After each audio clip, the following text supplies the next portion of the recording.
Olá, boa noite. Boa noite. Nova fase da Lava Jato leva de volta para a cadeia ex-gerente da Petrobras. Roberto Gonçalves é acusado de receber 5 milhões de reais em propina.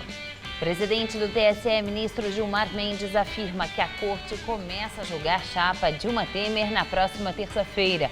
Procurador-Geral da República, Rodrigo Janot, entrega ao Congresso o projeto alternativo sobre abuso de autoridade. Presidente do Senado, Eunício Oliveira, do PMDB, defende que Michel Temer vete o projeto de terceirização. A matéria foi aprovada na Câmara dos Deputados na semana passada e prevê a terceirização em todos os setores de uma empresa pública ou privada. Hong Kong retoma a compra de carne brasileira, mas mantém veto a frigoríficos investigados. Autoridades, trabalhadores e produtores aumentaram o prejuízo após a operação Carne Fraca, que pode chegar a quase 5 bilhões de reais. Você acompanha essas e outras notícias após o intervalo. Até já. Se quiser dicas de Nova York, eu posso dar várias. Mas no Brasil, a minha dica é: tenha uma conta no Bradesco Prime, o meu banco. Porque lá eu tenho atendimento personalizado, consultoria de investimento e, é claro, serviços internacionais. Porque uma hora eu posso estar em um lugar. Logo depois, em outro. Bradesco Prime. Viver é Prime.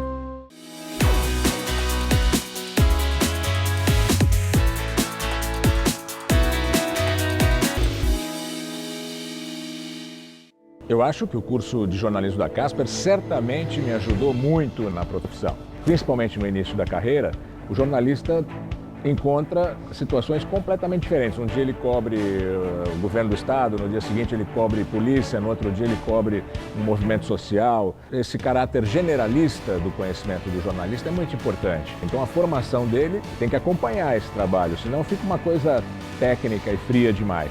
Eu escolhi a Casper porque era a escola que me daria a formação profissional de maneira mais objetiva, por ser uma faculdade que me dava instrumentos práticos para exercer a profissão. Por isso eu sou Casper. Somos todos Casper. No Todo Seu de hoje. Eu recebo uma bonitinha que eu gosto muito, que é minha colega de casa, a apresentadora Carol Minhoto. Imagina, a gastronomia vai ficar por conta dela, ainda vamos bater um papo divertidíssimo. No musical, o vozeirão da cantora Leila Moreno.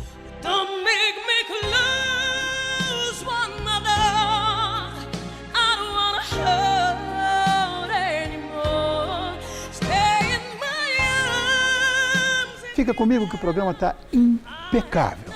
Estou te esperando. Todo seu. Hoje, 10h30 da noite.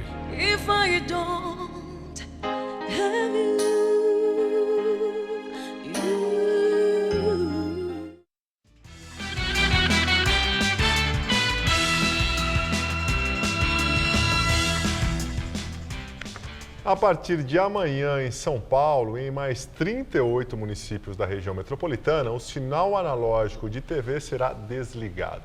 Muita gente deixou para a última hora a compra de conversores digitais para a TV. Esses aparelhos já estão bem conhecidos, os conversores. São eles que convertem a imagem analógica para a digital. Essa imagem que tem definição e qualidade bem melhores. Encontrar 3 modelos de marcas diferentes numa mesma loja virou raridade aqui na capital. Nesta rede de comércio varejista, os preços variam entre R$100 e R$190. Daí o jeito realmente é pesquisar. A Lucy, por exemplo, não comprou. Como queimou um conversor em casa há pouquíssimo tempo, né, que eu comprei e queimou, então eu estou indo muito atrás da marca. Quem é beneficiário de programas sociais do governo federal pode retirar o kit sem custo nas agências dos Correios. Conversor, controle remoto, antena e cabos. Para quem ainda não pegou, basta se cadastrar no site sejadigital.com.br ou pelo telefone 147 e a ligação é gratuita. Vale lembrar que o cadastro e a distribuição continuam até o dia 13 de maio. O sinal analógico analógico aqui na capital e também em toda a região metropolitana de São Paulo já era para ter sido desligado em novembro de 2015. Agora, com desligamento a partir de amanhã, dia 29 de março, a frequência usada pelos canais analógicos vai servir para as operadoras de telefonia ampliarem a cobertura do sinal 4G. Nesta loja aqui na Zona Sul, muita gente deixou para comprar o aparelho conversor em cima da hora. Diz que a imagem vai ficar boa, então estão cortando as antenas, né? Aí eu vim comprar uma para resgatar a minha. E a TV Gazeta já está sendo transmitida em HD pela operadora NET aqui em São Paulo, no canal 521. Na Vivo, o canal é 311 ou 518. Quem não tem TV por assinatura pode assistir no canal 11.1, que é aberto e gratuito. No Brasil inteiro, a TV Gazeta pode ser captada por antenas parabólicas por meio dos satélites C2 analógico e C3 digital. Polícia Federal faz vistoria no apartamento da advogada Adriana Anselmo, mulher do ex-governador do Rio, Sérgio Cabral, do PMDB. Ela deverá ser solta amanhã e passará para a prisão domiciliar. A ex-primeira-dama não poderá ter acesso a telefone fixo, celular e internet. Na sexta-feira, o Superior Tribunal de Justiça autorizou a prisão domiciliar de Adriana, que é ré em 4 ações por crimes como organização criminosa, corrupção e lavagem de dinheiro. Ela foi presa em dezembro do ano passado, depois da deflagração da Operação Calicut, desdobramento da Lava Jato. O presidente do Tribunal Superior Eleitoral, ministro Gilmar Mendes, anunciou hoje que a chapa Dilma Temer vai começar a ser julgada na próxima terça-feira. O magistrado informou ainda que os ministros da corte concordaram em reservar 4 sessões para julgar o caso. O TSE apura, a pedido do PSDB, se a chapa Dilma Temer cometeu na eleição presidencial de 2014 abuso de poder político e econômico, se recebeu dinheiro de propina e se beneficiou do esquema de corrupção na Petrobras. Segundo Gilmar Mendes, que preside a corte, os ministros do tribunal concordaram em reservar 4 sessões para julgar o caso. O ministro Herman Benjamin, que é relator do processo, liberou ontem para os outros 6 juízes o relatório final das acariações feitas pelo tribunal. Herman Benjamin não fez nenhum pronunciamento sobre o caso, mas a tendência é que ele peça a cassação de Dilma e também do vice Michel Temer, sem dissociar a chapa. Ontem, o PSDB defendeu nas alegações finais que o presidente Michel Temer não deve ser penalizado por não ter realizado qualquer prática ilícita. No relatório final, o relator se concentra na doação de 50 milhões de reais via Caixa 2 para a chapa e o pagamento de 16 milhões de reais ao marqueteiro João Santana, que trabalhou na campanha em contas no exterior. O documento ainda destaca os 25 milhões de reais pagos pela Odebrecht à campanha de Dilma e Temer para a compra de tempo de TV junto a outros partidos aliados. Ex-gerente, sucessor de Pedro Barusco na Petrobras, é preso na 39ª fase da Operação Lava Jato. Roberto Gonçalves foi preso em Roraima, onde visitava parentes. Ele mora no Rio, cidade em que a Polícia Federal cumpriu mandados de busca e apreensão hoje.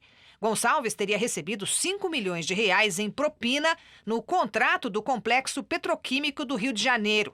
A informação é de um dos 78 delatores da Odebrecht. Rogério Santos de Araújo afirma também que o ex-gerente da Petrobras repassava à empreiteira informações sigilosas de outros contratos da estatal. Segundo a investigação, a propina foi depositada em contas na Suíça.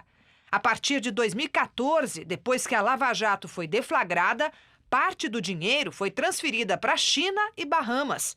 A descoberta é do Ministério Público Suíço, que conseguiu o bloqueio de 4 milhões de dólares em contas do ex-gerente. Além de manter essas contas na Suíça, ele estava dissipando esses valores. Ele estava transferindo esses valores para contas em outros países, em nome de outras offshores, o que dificultaria sobremaneira a recuperação desses valores. Gonçalves já tinha sido preso em 2015, quando negou ter contas no exterior. Ele foi o sucessor de Pedro Barusco como gerente executivo de engenharia da Petrobras, cargo que ocupou de março de 2011 a maio de 2012. Pedro Barusco, condenado a 18 anos de prisão, também fechou acordo e foi um dos primeiros delatores da Operação Lava Jato. Ainda em 2014, forneceu detalhes de como era escoado o dinheiro da propina, fruto da fraude em pelo menos 90 contratos da estatal, segundo ele. Esse vasto conhecimento dos meandros da corrupção, de acordo com o Ministério Público, Barusco repassou ao sucessor. Se verificou que a corrupção ela é intergeracional, ela passa de geração em geração, infelizmente de pai para filho. No começo ainda da operação nós vimos que, além disso, havia um certo direito adquirido à propina. Por que um direito adquirido à propina? Mesmo após os funcionários da Petrobras corrompidos saírem da estatal, eles continuavam recebendo por 1 ou 2 ou 3 anos valores das empresas corruptoras quando não tinham qualquer influência naquele cargo. E hoje nós vemos uma verdadeira herança à propina. A corretora Advalor, distribuidora de títulos e valores imobiliários, também foi alvo dessa fase da Operação Lava Jato, intitulada de Paralelo. O nome é uma referência à atuação clandestina de operadores do mercado financeiro. E agora vamos ao comentário de política com José Neumann e Pinto. A 39ª fase da Operação Lava Jato descobriu algumas coisas que fazem realmente história. A primeira é que Pedro Barusco foi substituído na direção de Engenharia e Projetos da Petrobras por Roberto Gonçalves e transferiu para ele, como se fosse uma herança, todo o esquema de propinas que ele próprio recebia antes das empreiteiras. Isso foi descoberto graças a uma mistura de delações premiadas com análises de contas no exterior. Roberto Gonçalves tinha contas de 5 milhões de reais fora do país e essas contas foram devassadas. Ou seja, foi uma descoberta espetacular porque mostra a institucionalização da propina em troca de sobrefaturamento ou subfaturamento, seja lá o que for, durante as administrações do PT. Fala-se muito que a corrupção é histórica no Brasil.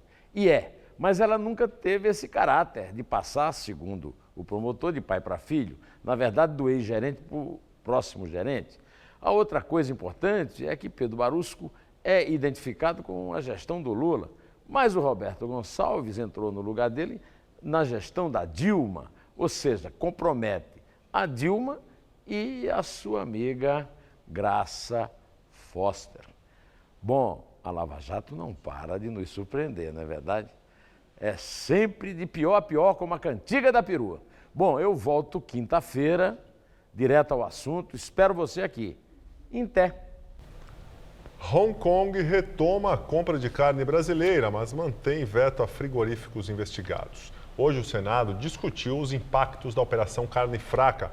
Autoridades, trabalhadores e produtores apontaram que o prejuízo pode chegar a quase 5 bilhões de reais. A audiência pública aconteceu na Comissão de Direitos Humanos. O presidente do Sindicato dos Policiais Federais do Distrito Federal, Flávio Werneck Meneghelli, admitiu erros na divulgação da Operação Carne Fraca. O que houve ali foi uma falta de tato, um erro da comunicação social do Departamento de Polícia Federal. Não são os investigadores ou o chefe da investigação que vai a público para falar acerca da investigação. Já o representante do Ministério da Agricultura, Coaraci Castilho, falou das ações do governo para conter a crise instalada devido à operação. Segundo ele, dos quase 5 mil frigoríficos, apenas 6 foram interditados. E dos 11 mil funcionários do Ministério, 33 já foram afastados. No entanto, ele garantiu que o consumidor pode ficar tranquilo com a inspeção sanitária, mas admitiu que a operação trouxe prejuízos para o país. O prejuízo podemos avaliar 10% de oscilação do mercado, ou seja, 1,5 bilhões de prejuízo por ano e 6 milhões e 700 de desemprego. O consumidor pode ficar tranquilo quanto à qualidade do produto. De acordo com dados do governo, o Brasil é o maior exportador de carnes do mundo. No ano passado, o país vendeu 1 milhão de toneladas de carne bovina. O faturamento foi de 14 bilhões de dólares. Devido à Operação Carne Fraca, cerca de 30 países adotaram algum tipo de restrição à carne brasileira. Hoje, o governo anunciou que Hong Kong retomou a compra de carne brasileira, mas manteve veto aos frigoríficos investigados. O país foi o segundo maior comprador de carne do Brasil em 2016. Pela manhã, o ministro Blairo Maggi se reuniu em Brasília com o comissário para a Saúde e Segurança Alimentar da União Europeia, Vytenis Andriukaitis. As consequências da imagem do Brasil, das mercadorias brasileiras, elas permanecem nas mentes das pessoas. Portanto, agora vem um outro trabalho muito mais forte, que é de reconquistar a confiança do sistema brasileiro. O governo terá que se manifestar, estar presente em muitos desses países, a iniciativa privada também, de poder mostrar claramente de que a confiança e os produtos brasileiros são de boa qualidade. Para o comissário, as denúncias de corrupção investigadas pela Operação Carne Fraca são inaceitáveis. Segundo ele, isso pode comprometer a saúde das pessoas aqui ou na Europa.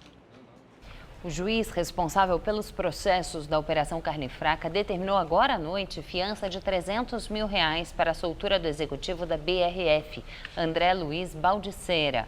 Preso às vésperas da deflagração da operação, além da fiança, Baldissera está proibido de se ausentar do país sem prévia autorização e deverá comunicar eventual mudança ou ausências por mais de 15 dias de sua residência à Justiça.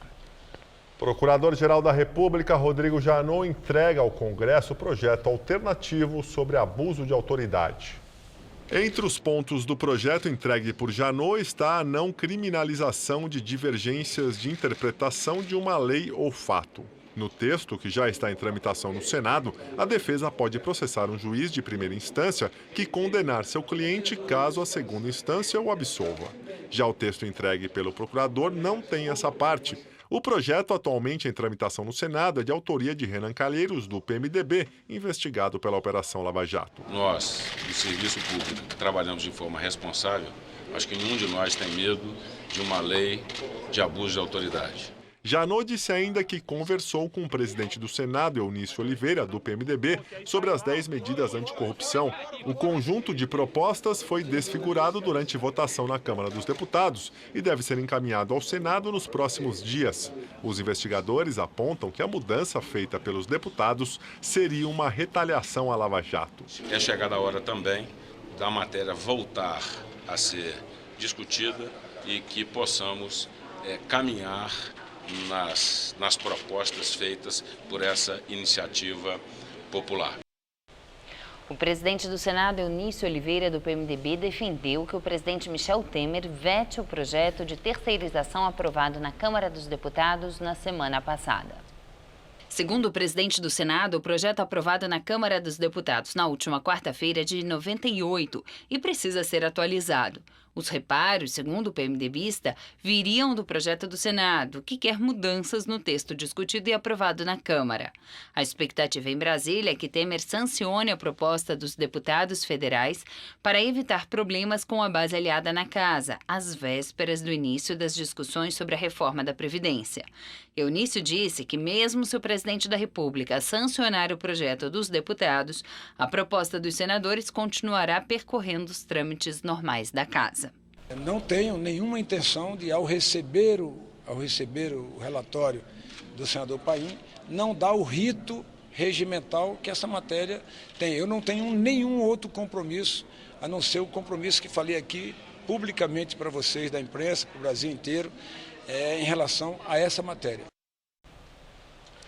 E atendendo ao pedido de liminar do senador Randolfo Rodrigues, da Rede, o ministro Celso de Mello solicitou esclarecimentos da Câmara dos Deputados a respeito do projeto de terceirização aprovado semana passada. Celso de Mello quer entender por que o presidente da Casa, Rodrigo Maia, pautou um projeto de 98 que tinha sido pedido de suspensão de tramitação solicitada pelo ex-presidente Lula em 2003 e não atendido pela Câmara. Nós ficamos por aqui. A edição de hoje pode ser vista no site do Jornal da Gazeta. Tenha uma excelente noite. Até amanhã, Ju. Até amanhã, Gabriel. Uma ótima noite para você. Fique agora com Rony Von na produção.